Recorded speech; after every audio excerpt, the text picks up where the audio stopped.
Well, welcome. Today we're going to get another streak going here with our Wednesday walkthrough live on my channel. I'm Tom Neiman, and today we're going to cover a wonderful book that I actually have not really read, but I've just enjoyed a lot of the pictures, and it's called Turner's Drawing Book. So we're going to set that down on the table. We're going to walk through it. It should be a short session tonight, not painting anything. I will show you some stuff that I'm working on, which actually was inspired by this book to some degree. And we'll set the tables for a related work, which we hope to cover next Wednesday. And I might incorporate a full reading of next week's book. So here we go. I'm going to go ahead and set up my camera so it's actually in position to allow me to walk through Turner's Drawing Book. So here you go. Oh, and here's a hint. Next week or next session, we'll walk through Winston Churchill, Painting as a Pastime, and I'll probably read the whole book. It's short enough. It's just a whole bunch of essays where I'll be able to read the whole thing, I think, in one of our sessions. So a couple of things here. If you're not familiar with Turner, this is Joseph Millard William Turner, 1775 to 1851, one of the most prolific painters out of England. He's known for his expressive coloring, imaginative landscapes, and turbulent, often violent marine paintings. He left behind, when he passed away, more than 550 oil paintings, 2,000 watercolors, and over 30,000 works on paper. And that's really what this book is all about.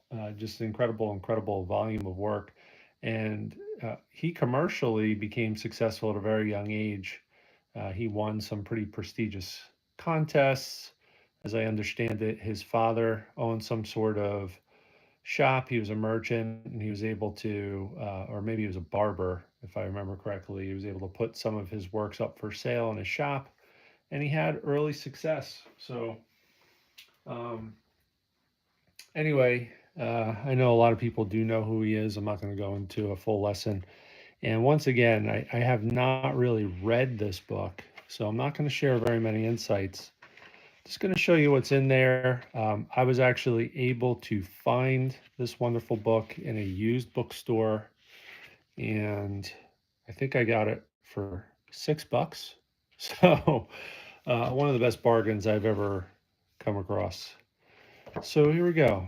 We're going to walk through this book. It has served as a bit of inspiration for me. I've always been a fan of Turner's work. His paintings in his later years, large scale, wonderful landscape paintings. Some say he may have provided inspiration for a couple of the schools of painting that followed soon thereafter, the Impressionists, also tonalism. So he definitely inspired a lot of folks. And here you can see how the book is structured. One of the challenges I have with the book, there aren't many, but one of the challenges with my latest prescription for my classes, this is embarrassing. This is an embarrassing old person issue. Um, Font is real small, so it is difficult for me to read, especially in low light. But there's some really good insights into the artist, his life, his approach. Um, this book does have a corporate sponsor, which I thought was interesting. It happens to be Volkswagen. They're associated with the research that result in the collection of these works. There's a whole host of acknowledgments, and there really is a treasure trove of little threads of information that can help you if you are interested in studying up on on Turner and his works and his approach. There's real good opportunity within this book to gain some really helpful insights. And I will, in fact, incorporate some of his works into my Study the Great series. So you'll see some of those works in the future, God willing. And once again, a short history of what's called the Liber Studiorum. I'm sure I'm mispronouncing that. But basically, it just speaks to the process of building this collection of works that he left behind.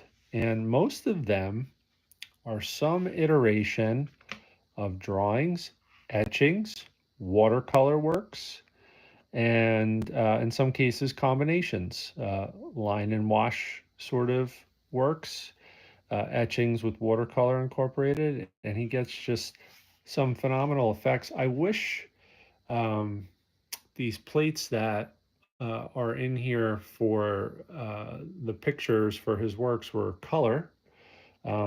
I believe there are quite a few that do have some incredible color attributes associated with the works, but they're in black and white or some sort of dim, kind of two color format.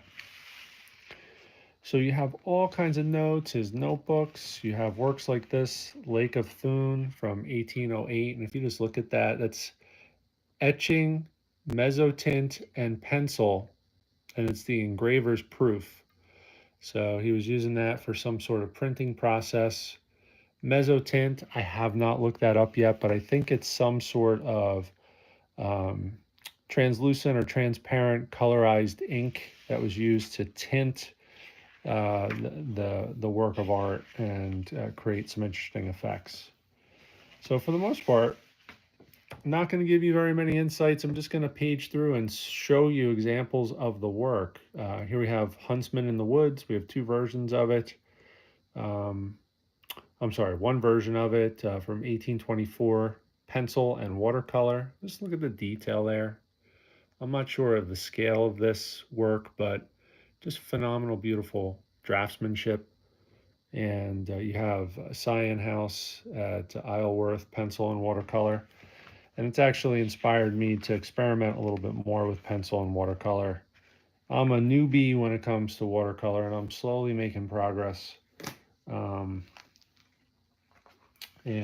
by and large, doing so, using my watercolor journal, trying to paint on site on plein air as often as possible.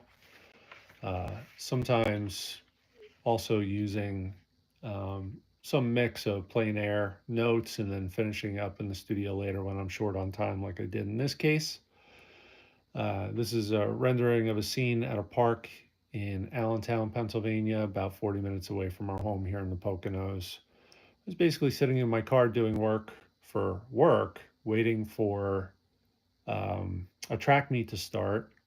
And I saw this wonderful scene. I sketched it in pencil for the most part, came home and added some of the watercolor washes, and really, really enjoyed that process. And that was inspired by this book. It just led me to ask the question, I wonder if I could do that. And I am doing it, not nearly at the skill level of Turner, but who does? You have more examples here of him, mixing media. So here, look at this beautiful dramatic scene, etching, mezzotint, pencil, and gouache. So he's using all kinds of media here to create that incredible scene. And it's very moody and stormy, and you have beautiful landscape, very dramatic. And then you also have some pretty significant details there in the foreground. And there's just so many examples of this. You can see some of the stages. This is the first state etching pencil and watercolor. And there's just a treasure trove. Sorry, I accidentally hit my camera there. A treasure trove of examples like this. Just incredible. So once again, we're looking at Turner's drawing book.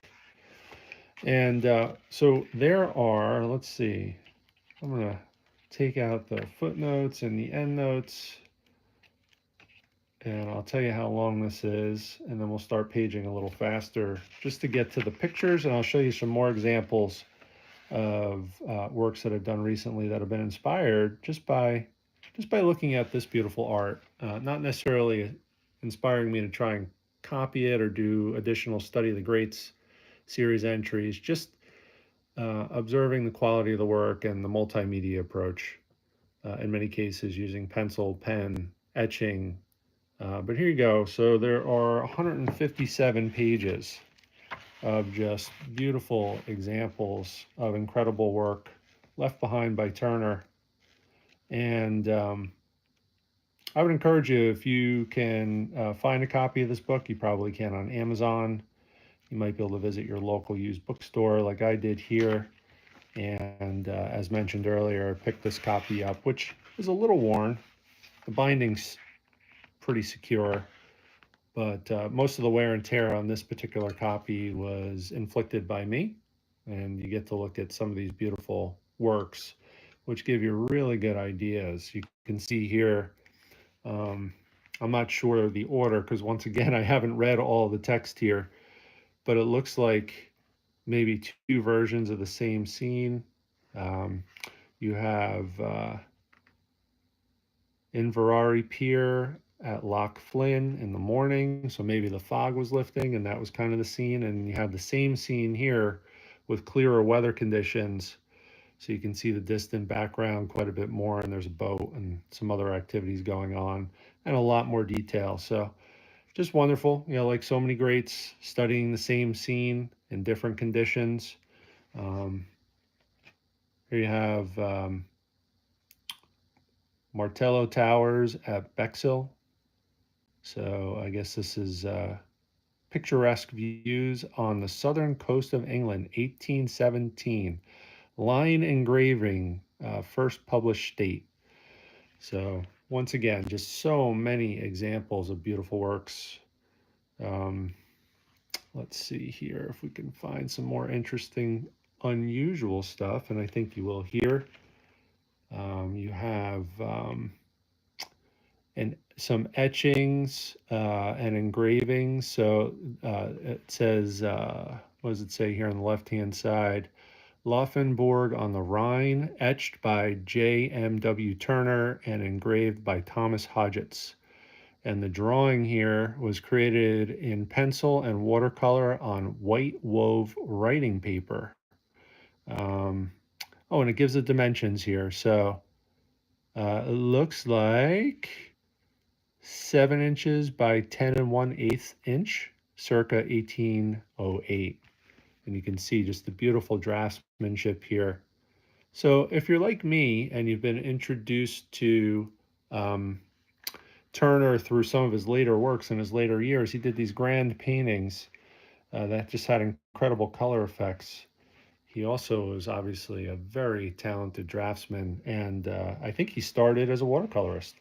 This book is Turner's drawing book, the Liber Studiorum by Gillian Forrester, and this was sponsored. There's a corporate sponsor, Volkswagen. Um, it's a collection of many of his works that were left behind in his studio when he passed away. Now, in the middle of the book, there's some actual color plates, and this is exciting to me. Right around, what is this, page 87, 88, and you can see some examples of this. So some of these beautiful, beautiful works, and I definitely find these inspiring. So I know I've seen many versions of this over the years. Norham Castle on the Tweed, 1845. This was made from, this is an etching, mezzotint, and watercolor. Okay, so the mezzotint, I believe, is that tinted ink, which I believe is translucent or transparent or semi-transparent, that creates the overall tint on the paper. And then you have here, um, same scene, once again, Norham Castle at sunrise. So almost tonalist qualities. This is kind of how I think instinctually of Turner and his paintings, playing with light, not a lot of overt detail. He kind of lets your imagination as the viewer form the painting, and that's what's going on here, but yet it's still beautiful, intense colors. Um, varied edges to all the shapes in the painting. So just beautiful, beautiful. And this is oil on canvas. So once again, a great example of a wonderful book. I was able to pick it up at an inexpensive price point at a used bookstore. There's Moonlight on the Medway, Moonlight on the Medway, two versions of it. The top one here is watercolor, 1824, circa 1824. And the bottom one is mezzotint. And that's all it has listed there as far as the medium goes. Here we have on the right hand side, where my thumb is here, the Muse Stone. Top one is watercolor for the little liber. And the bottom one, same scene, Muse Stone, 1823 to 1825, mezzotint. It's listed as the engraver's proof for the little liber. So I guess there were some prints he was making, and this is the engraver's proof here. Same scene, just a little bit of a different effect, watercolor versus mezzotint. So kind of interesting to see, like so many greats as mentioned a couple times already, painting, working through the same scene multiple times, etching and mezzotint on Solway Moss, 1815 and 1816. Top one is 1815, the bottom one is 1816. Here on the left-hand side, Peat Bog, Scotland. Wow, that's kind of cool. It looks like there's some pretty substantial storms. I'll try to avoid the glare there from my light. Storm clouds and rain. Nice mountainous landscape. Looks like some ranchers and some cattle maybe in the water. Maybe some folks collecting water there. Peat Bog, Scotland, 1812. The top one here, plate number 7, and we're on page 84 here, was circa 1808 watercolor, and the bottom one is etching, mezzotint, and aquatint. Not sure what that is. I'll have to do some research. Yeah, so very interesting to see the differences between the works. And I've seen this on a smaller scale, amongst the thousands, I think over 30,000 works that he left behind. It seems like there was a lot of repetition of the same scene. There might be something said for that, right? There might be something said for working through the same scene in different light conditions and weather conditions. I know Van Gogh, had that as part of his process, not at this volume, but not too far off that pace. But he didn't paint quite as long as Turner did. Monet and the Impressionists, same thing. They would paint the same scene over and over again in different weather conditions and with different light effects at play. Here's another beautiful example. These are similar, but you do see the differences. Etching and watercolor for this top scene, windmill and lock. Etching and mezzotint in the bottom scene, windmill and lock. It looks like the watercolor allows for some greater subtlety and softer edges, and maybe the mezzotint combined with the etching, some harder edges are achievable. Maybe a little bit more clarity of detail as well. I've never done etching myself. I've never worked in mezzotint, but maybe something I'll look into. Here we have drawing of the Clyde, and that's kind of interesting. It's a waterfall. I'll look up where that is at some point, but we have, same scene, subtly different light effects. We have these rays of light kind of cascading through here, which are a little bit more obvious here. It looks like maybe more of a misty scene in brighter light. The top plate is watercolor. So this is a watercolor painting, just amazing. Kind of one tone, I believe. It looks like, some sort of warm earth tone. And then this bottom one is etching and mezzotint. And we get into some of his dramatic scenes from the Alps. So what I did read in here is later in life, prior to old age, probably what would be considered, kind of middle-aged, he ventured into what I believe were the Swiss Alps, and a lot of his paintings had this sort of theme: huge mountain and ravine and cavernous scenes like this. You have Devil's Bridge Pass of St. Gothard from the St. Gothard and Mount Blanc sketchbook from 1802. Just incredible, incredible scenery. I'm going to bring that up and you can see that looks like it was done. Yep, it says done in watercolor. So incredible depth and just wonderful, wonderful textures. Looks like lots and lots of layers. And once again, if you didn't know, if you're like me and you didn't know, because maybe you're more familiar with his more famous, larger scale paintings like I was that he created later in life, a lot of those are oil paintings painted on a grand scale. But he started as a watercolorist. He had a couple of different lives as a painter, and early on he was primarily a watercolorist. Did a lot of teaching of watercolor classes. Here's the same scene. Looks like different format. Also, different color scheme. This too is watercolor, but very monochromatic. Some sort of warmer. There's some cool in there too, but mostly earth tones.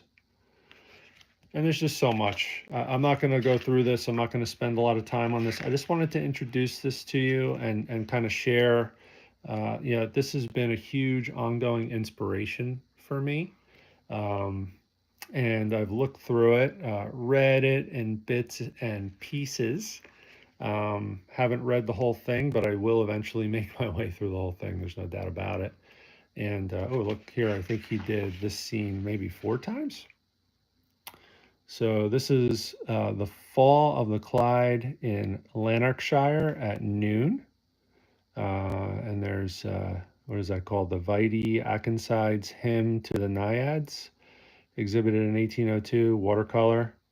And it looks to me like maybe the scenes, the Falls of Clyde, just different light effects, different weather conditions. Quite interesting. So I'm going to let that sink in a little bit, and I think maybe that's something I'll consider doing. Especially, I don't. Where I live, we have some wonderful rolling hills and even some small mountains and wonderful waterfalls. Nothing that kind of matches the drama that you'll see here in some of the scenery, but still some scenes that are probably worthwhile trying to paint in different light conditions and weather conditions. We have some castle scenes, and we have some beautiful, kind of more classical, um, almost looks like some of the classical Italian landscape painters and English landscape painters here, with the beautiful trees that are kind of backlit, and the distant plains and capturing that distance here wonderfully. So looks like same scene, different scenarios. We have some castle scenes. So there's a lot here to sink your teeth into. The Holy Island Cathedral, a couple different versions of that. Look at this finished drawing. It's just beautiful. So, would love to achieve that level of draftsmanship at some point, or at least come close. Beautiful effects throughout. Look at this. We have a drawing. It looks like somebody maybe in a mirror, and you can see a whole bunch of different figures throughout. Just wonderful. Interesting compositions to consider. This here is a very interesting, diagonal composition. Beautiful, beautiful, beautiful renderings of seascapes and tall ships, rough seas, high seas, beautiful skies. So there's a lot to learn here just through observation. While I haven't read most of the text in this book, I feel like even if through osmosis, just by looking at these great works, it's kind of helped me a little bit, and it's also inspired me to kind of sink my teeth into some additional media too. So, I'm gonna just show you. Obviously, nowhere near the skillful manner, but just trying. I'm primarily an oil painter. I've dabbled in watercolor. I'm proficient in, I would like to say, intermediate to lower advanced, maybe in pastel, but I haven't really worked real hard to gain a good skill set in watercolor, and I never tried line and wash type paintings. This book inspired me to start doing works like this, So we have Mama Bear looking out over her cub, playing below her. She's up in the tree. And this is actually a compilation of a bunch of different scenes. This was done in watercolor, pencil, and ballpoint pen. And the drawings here within Turner's book inspired me to give it a try. Here's a scene I started today, primarily watercolor and light washes, a couple layers of watercolor and pencil. I'll probably finish it tomorrow if the weather holds out. This is a gazebo in a common area in our community. Did this on plein air, so standing there looking at the scene. I kind of bring this up only because I think I've really felt that there's been some growth as a result of experimenting with different medium, having to think through problem solving in a different way. For example, watercolor, I have no formal training. I observe different artists, James Gurney, my cousin Stephanie Barry, who's an artist up in Maine, and she's a wonderful watercolorist, um, and others. And I've read a little bit here and there, covered a couple of books on my channel where I've given 10-minute book briefs and so on and so forth and walkthroughs. But it requires a different way of thinking. You have to solve similar or the same puzzles, but in a different way, and it helps you see better. It breeds more sensitivity with your tools like brushes and palette knives and so on and so forth. In watercolor, you need to think in reverse, and as far as you're planning for the layers in a painting, you have to focus on establishing the lightest areas and protecting them from being washed over. Whereas instead of starting with lights with oils, you'll start with the darks. And here's an example of a scene that I might be able to do over and over again. It's not too far from here. Pine Brook Park, Broadhead Creek. This is Pocono Creek. This is unfinished, but this was painted on plein air on the side of the creek there early in the morning after dropping the kids off at school and before work. Here's one. This was definitely inspired by this book. These are some tall pines in our backyard. I tried to foreshorten to enhance the kind of illusion of height because they are very tall, probably 75 feet tall or so. And this is all watercolor and ballpoint pen. Let's see. That's about it. I am going to just tell you, I'm going to give you a little hint in as far as what the next walkthrough is going to be all about. And I might come back and do a better summary of this. I just was excited to introduce it. It's been on my nightstand and side table for a long time, and I've been working through it, and it's finally kind of helped me break some barriers, so I wanted to share it with you. Here we go. Winston Churchill, painting as a pastime. So obviously a very important historical figure.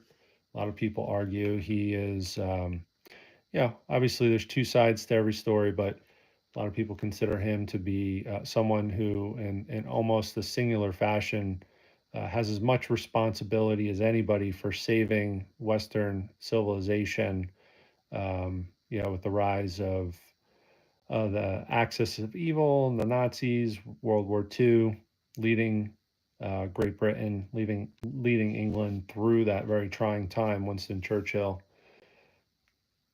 incredible history. Say what you want about him.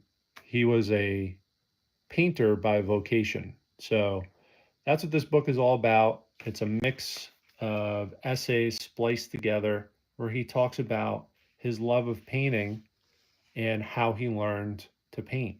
And it's just beautiful. So I am actually going to go through, not tonight, but in our next Wednesday walkthrough, I'm going to do a read through. It's brief enough where I can read through the contents, and there's some really, really good insights related to the process of learning to paint, why you'd want to start painting, why you'd want to even give it a go and start painting at middle age. He didn't pick up a paintbrush, he claims, until he was 40.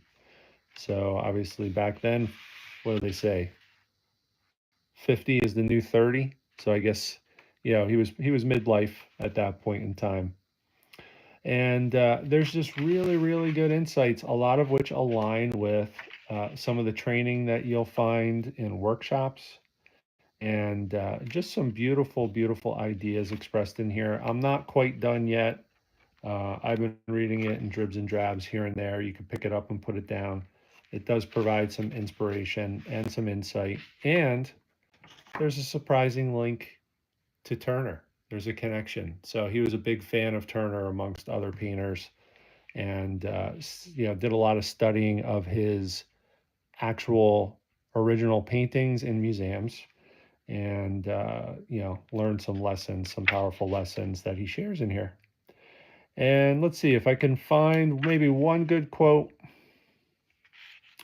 Maybe I'll do that, and I'll leave you with that once I'm confident I have what I'm looking for here. I dog-eared pages where I thought there might be something worthy mentioning down the road. And let's see if I can find one real quick.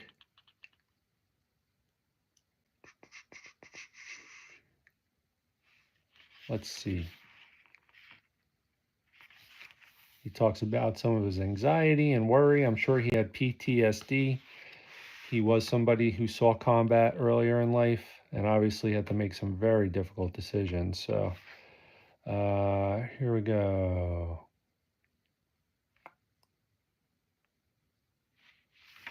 Let's go. Here we go. Bear with me here. I will find one that I think is emblematic of the quality within this book. Here we go. This aligns with, and I'm actually going to zoom in. There we go. This aligns with some wonderful advice that I got from an art teacher a long time ago. When I was in college, I started out as a fine arts major, changed majors, and had a wonderful, wonderful art teacher by the name of R.A. Gallus, who's a successful commercial artist, made a great living, was a great teacher. He's still alive today. I'm not in touch with him, but he shared with me, because I was an athlete and I had a social life and had a lot of different interests. And he said, Tom, no matter what you do, I'm here to mentor you as an artist, and just know that things will fall away in life. Your athletic ability, uh, friends will come and go, family members will pass on or move to other areas of the world. You're going to lose a lot of things. It's just the fact of life. What you'll never lose is your ability to create art. So this kind of speaks to that here in Winston Churchill's words, and for that reason, it kind of connected with me and hung in my mind. He says, one by one, this is Winston, one by one, the more vigorous sports and exacting games fall away. Exceptional exertions are purchased only by a more pronounced and more prolonged fatigue. Muscles may relax and feet and hands slow down. The nerve of youth and manhood may become less trusty, but painting is a friend who makes no undue demands, excites to no exhausting pursuits, keeps faithful pace even with feeble steps, and holds her canvas as a screen between us and the envious eyes of time or the surly advance of decrepitude. So you could just imagine, if you have any experience, maybe listening to his speeches or watching any of the documentaries or any of the movies that have been made about Winston Churchill, or any movies that have been made around World War II that have kind of shown him in action. You can just hear him saying those words. So there's a lot of prose like that throughout this book. I won't spoil the whole thing. We're going to do a walkthrough of this next session. So anyway, that's it. I appreciate your time. Appreciate you checking out my video. I will have in within the next week, I'm gonna do a slower time-lapsed um, uh, video, which I'm gonna publish, where I will, bear with me here, I will narrate the process by which I actually painted in pastel this little painting of Winston Churchill, an elderly Winston Churchill, painting on plein air. This scene is a compilation of a bunch of different scenes woven together, and um, it's intended to be a little intense. It's painted with soft pastels, which is one of my main mediums. And um, this is Sir Winston Churchill painting. Probably, I would imagine, maybe in his 70s, I would guess. And there were some black and white photos. The primary photo that I used was a black and white photo. And there were some color photos. Unfortunately, those were of him painting indoors.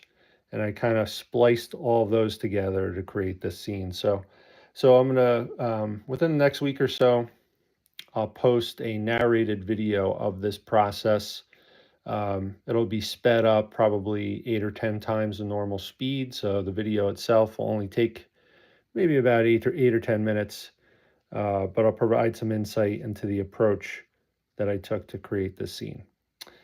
Once again, thanks for joining. Hopefully we'll see you pretty much almost every Wednesday evening at 9 p.m. Eastern Standard Time here in the States.